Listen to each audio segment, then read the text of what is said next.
Olá pessoal, tudo bem? Bora, vamos fazer mais um vídeo?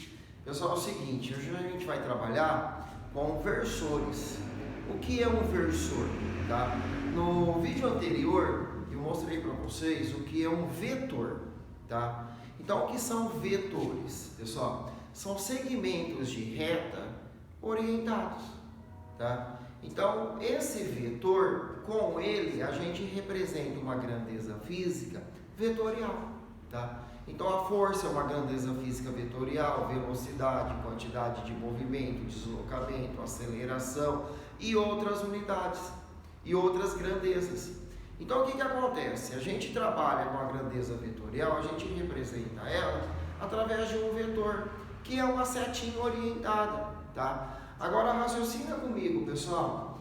Depois desse módulo de vetor, depois dessa aula de vetores, eu vou passar para vocês agora quem são os versores. O que é um versor? É um vetor unitário. E ele vai representar a direção e o sentido de um determinado eixo.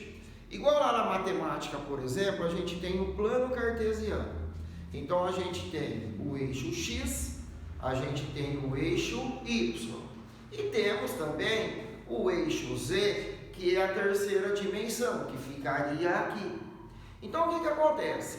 A gente adota esses versores como sendo vetores unitários, tá? A letra, pessoal, não importa. Eu vou representar esses versores por qualquer letra.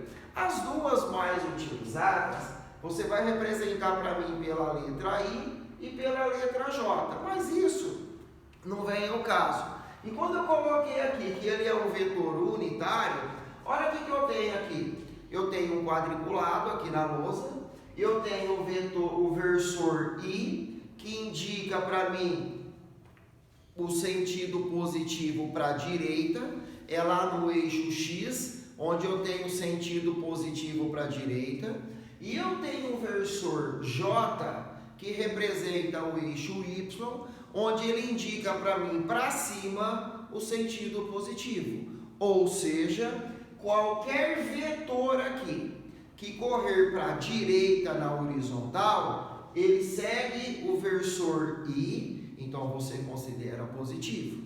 Se ele corre em relação à horizontal para a esquerda, aí você representa como negativo. Em relação à vertical, é o versor J.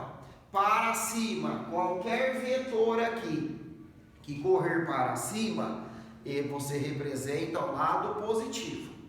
Qualquer vetor aqui que tem um deslocamento na vertical para baixo, então vai para o lado negativo. Eu vou dar um exemplo aqui, é bem simplesinho. Mas o que é um versor? É um vetor unitário que ele vai seguir um determinado eixo. Ele vai ter a mesma orientação de um determinado eixo. Por exemplo, na horizontal X e na vertical aqui Y. Então, o versor I representa para mim o eixo X. O versor J representa para mim o eixo Y. E o que eu fiz aqui nesse quadriculado? Eu desenhei para você 4 vetores.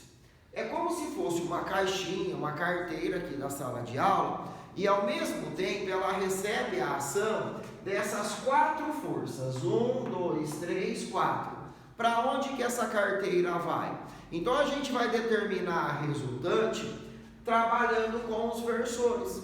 Então lá numa prova aberta, por exemplo, numa letra A, ele pede para você assim: represente a expressão de cada um desses vetores. Eu tenho vetor 1, vetor 2, vetor 3 e vetor 4. Obedecendo os versores que eu tenho lá em cima, como fica a expressão de cada um? Bem simples. Se eu tenho aqui, por exemplo, eu vou trabalhar com o vetor 1, certo? Aqui eu tenho a força 1. Olha como que eu faço. Aqui eu tenho o pezinho desse vetor. Nesse canto eu tenho a cabecinha do mesmo vetor. Vamos raciocinar comigo.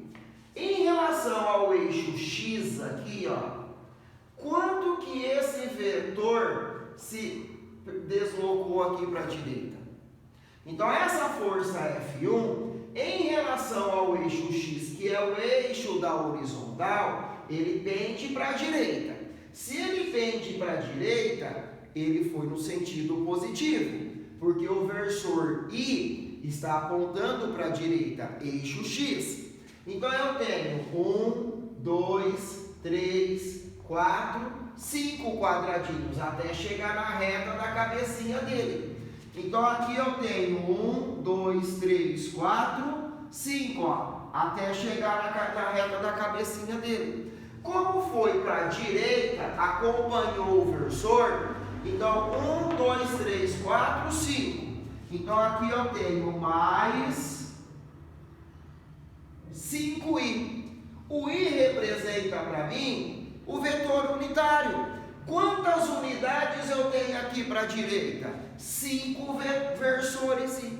Então eu tenho aqui em relação a F1, para a direita ele corre 5 unidades. E em relação à vertical, ele sobe ou ele desceu? Se você analisar, como ele veio nessa diagonal, ele subiu a 1, 2, 3 unidades, até chegar lá na cabeça, na reta da cabecinha dele.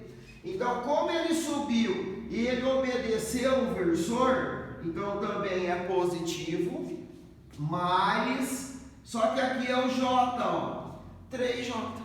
Então, o que eu achei aqui? Eu achei a expressão para o vetor 1. Eu achei a expressão para a força F1, onde eu tenho mais 5i mais 3j. Assim eu vou fazer a mesma coisa para o restante. Então eu faço aqui F2 é igual, vamos agora no F2. Aqui eu tenho o pezinho dele e aqui eu tenho a cabecinha dele. Em relação à horizontal, quantas unidades que ele veio para a direita? Ó, ele veio 3 unidades para a direita em relação à horizontal. Então aqui eu tenho mais 3i, certo? Por que mais? Porque o versor I, ó, ele está apontando também para a direita. Aí eu tenho, em relação à vertical aqui eu tenho o pé dele, aqui eu tenho a cabecinha. Do pé até a cabeça, você percebe que ele desce 2 unidades. E se ele desce 2 unidades, e o sentido positivo é para cima, então você coloca menos 2j. Então aqui eu tenho a expressão para o F2. Agora a gente vai para o F3. Quando eu chego lá no F3, o pezinho dele está aqui e a cabecinha dele está aqui, ó. Em relação à horizontal, o pé aqui e a cabeça aqui, se o pé está aqui, ele não veio para a direita, mas ele foi para a esquerda, ó. Quantas unidades ele foi para a esquerda? 3. E para a esquerda é contra o sentido do versor da horizontal, que é o I. Então aqui eu tenho menos 3i, sempre colocando a setinha em cima da letra, que é o que representa a quantidade de unidades que eu tenho para aquele versor. Agora, se eu tenho o versor 3, do pezinho à cabeça, você vai perceber que ele não sobe, ele desce 1 unidade. Então, em relação do pé à cabeça, ele desce em relação à vertical. Então, se ele desce, ele vai contra o versor J. Então, também é negativo. Menos 1J. Eu tenho aí a expressão para o vetor 3. E para a gente finalizar a expressão de cada um, a gente vai para o vetor 4. O vetor 4, aqui eu tenho a cabecinha. E aqui, perdão, aqui eu tenho o pezinho e aqui a cabecinha. Se você analisar bem, o vetor 4, ele não pendeu para a direita e nem para a esquerda. Ou seja, em relação à horizontal, ele não foi para lá e nem para cá. Então, em relação à horizontal, não tem. Não tem necessidade de você representar quando for zero. Mas eu vou deixar aqui, só para ficar bem claro. Então, em relação à horizontal é zero. Ou seja, em relação à horizontal, ele não pendeu para a direita e nem para a esquerda. Tá? Então, é zero. Em relação à vertical, você percebe que ele sobe, ó, 3 unidades. Então, eu tenho mais 3J. Aqui, como é zero, não teria nem necessidade de colocar. Então, para o vetor F4, ficaria só mais 3J. Mas deixa aí para representação. Então, numa possível letra A de um determinado exercício, ele pode pedir para você representar a expressão de cada um dos vetores obedecendo os versores. Tá? Então, aqui eu tenho a expressão de cada um. E se além da expressão de cada um, ele pede numa possível letra B para você determinar a expressão resultante. Bem simples. A expressão resultante, que seria para a força resultante, tá? Eu vou fazer mais abaixo aqui, pessoal. Fica melhor. A expressão resultante, que seria para a força resultante, você vai somar todos que você tem com os is e todos que você tem com o j. Então, olhando aqui, eu tenho 5 mais 3, 8. 8 menos 3, 5. E o zero não muda nada. Então, eu tenho 5 com 3, 8. Menos 3, 5. Mais 0, 5.